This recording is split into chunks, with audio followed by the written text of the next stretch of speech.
Life done enough? Have the life companies done enough to educate advisors about the changes? Anything else you'd like to mention? So I think this is a tale of two different segments, right?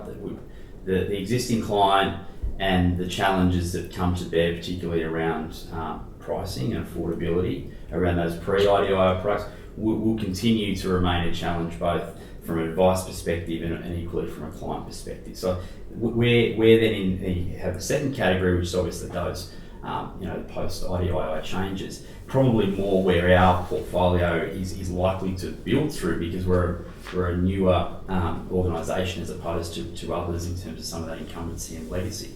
But the big thing I'd say is, since October, how many product changes, upgrades, releases have we seen in the market? I remember times not so long ago where perhaps a 6 monthly or a 12 monthly product refresh or update. We're now moving into a cycle since October where it feels like 6 weekly.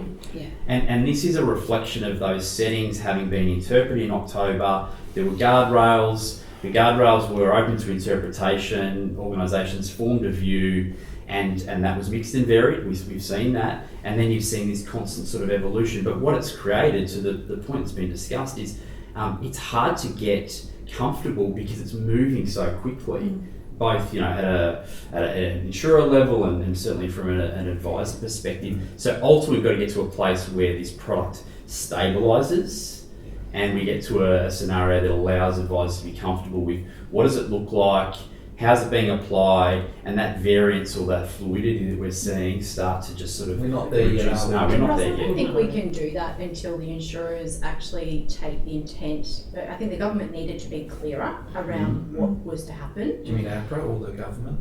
The regulator? The regulator. Okay. And then, because there's still such a big difference between the product set, and we are still seeing insurers like yourselves come and go, oh, we're going to change this for ratings, and this is the reason we're actually in this position today, is actually because the insurers have continued to change to get market share, haven't priced accordingly, and our clients are paying the price for that.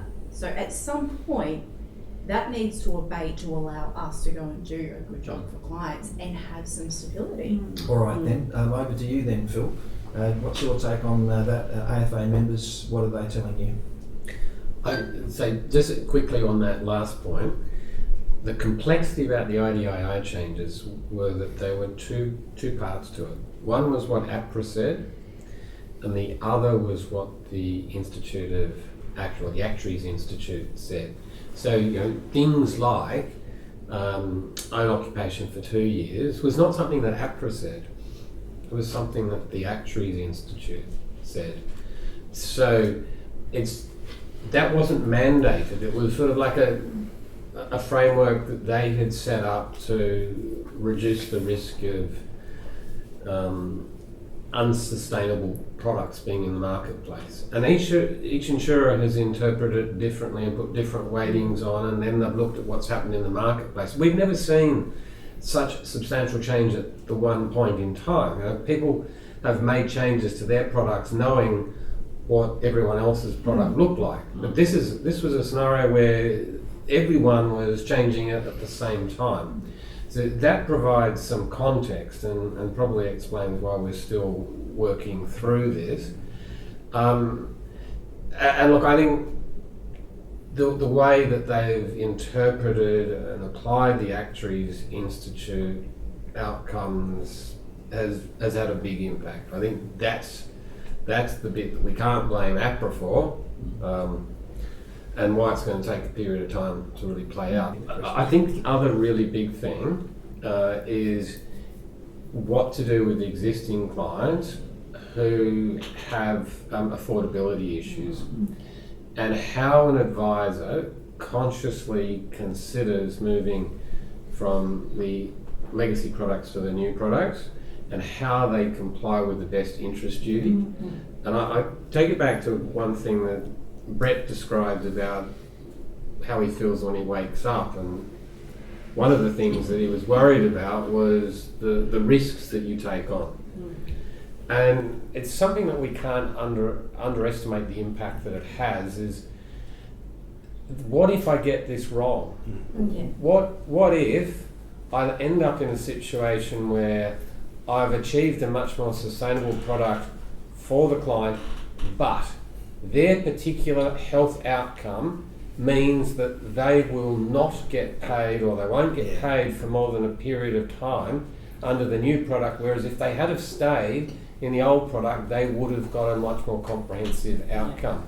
So it's that anxiety that's created there, and whilst they can feel confident that they went through the best interest duty process and they considered all the key things, you know, they balanced the cash flow concerns and affordability issues and come up with a new solution. That doesn't mean that matter couldn't end up in AFCA and a substantial judgment being made against them. Well, it sounds like a minefield listening to you articulate the circumstances that your members are sharing with you. But I think it's the fear of it. Yeah, it is the fear. That, you it know, is the fear, for sure. We haven't seen cases come No, through no. AFCA, and as we haven't got to the crux of this yet. It is so. APRA was assuming that the life insurers would fairly quickly be able to transition huge chunks of legacy products to new products. They said that.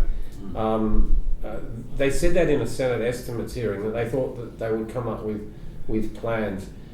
It has proven to be much more unlikely that would happen because of that perception, and you know what Jody talked about, antique, you know, golden products, to move them to the newer products. You know, it's a difficult challenge. So this is not going to happen anytime soon, and I guess we'll look forward to seeing the stats of how many people are moving from legacy products to new products. We're keen to see the new business numbers in the new world that aren't influenced by the completion of pre-1 October business that was staggered over the period of months. Okay. And that's coming through. In terms of the last quarter, from an MG perspective, when you look at total market, 32% was the mix from an IP lump sum perspective. That's the lowest level in the history of an MG reporting, which does go to the point that there is either this staying out of a recommendation around income protection, or just feeling too uncertain and too uncomfortable to be to be making a recommendation to a new client, because it is new client orientated. But I think that was a fairly telling stat. First time we've seen it that sort of low point in the last quarter from a reporting perspective. Okay, so we'll look on with interest and follow this issue with Peter, interest. can I just add that statistic that you raised, you know, insurers making a profit of $1 billion on income protection books. Now, it does now, I think all of us here, I think advisors, the advice community and our clients are going to be looking very closely at what now happens to the premium rises from the insurers, and I think justifiably so, because if insurers are now making profits from their income protection books, does that mean the end of these significant premium rises? And I think that's a question that we'll all be watching very closely over the next And Michael, few years. I think the comment, not being the industry spokesperson on it, but the reality is this is after a period of sustained losses. And the intervention was as a result of the sustained losses that had been seen over an extended period of time. So I think what we've got to see is this continuation of more healthy, profitable performance to then get a more of a stabilisation, right? And that's probably the next part that's really critical to monitor as an industry. Okay. We as a broader industry, inclusive of the advice profession, should not be unhappy that the life insurers are making a profit, because that is necessary for it to be a sustainable industry and for the owners of those life insurers to invest in them. So we need to make sure that we don't overreact to this issue.